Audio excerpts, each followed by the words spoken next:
This is life or death.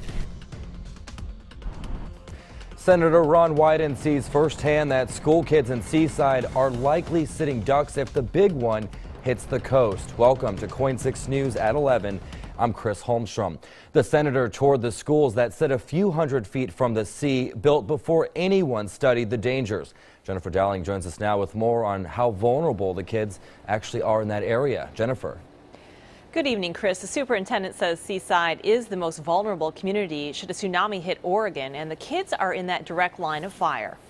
A lot of people probably will not make it out of the building. Seaside High School students like Taylor Barnes are very aware of how close their school sits to the sea and the possibility they would die in this building if the big one hit. It will not stand. A lot of people will be trapped, and the water will come, and people are going to be drowning alive. We need to bring it up on the hill. Seaside's superintendent showed Senator Ron Wyden the danger firsthand today. Unfortunately, we know that it's a very, very sad story waiting to happen. Students would only have about 15 minutes to get 1.3 miles over the bridges to safety, if they are still standing. The bridges in our area were not built to withstand a 9.0, and so what this means is that our students in the schools, if they can escape the unreinforced masonry buildings that will collapse, they will try to get across where there used to be a bridge, and that bridge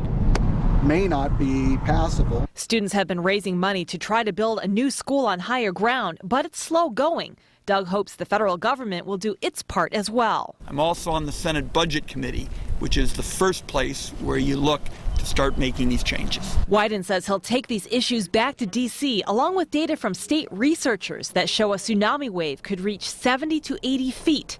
Doug says the federal government had only been preparing for a wave half that size. The federal government has to do a better job of getting the science right.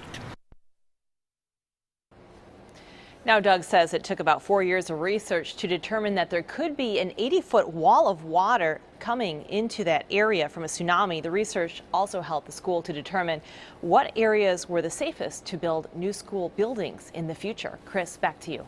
All right, Jennifer, keep us updated on this story. Thank you.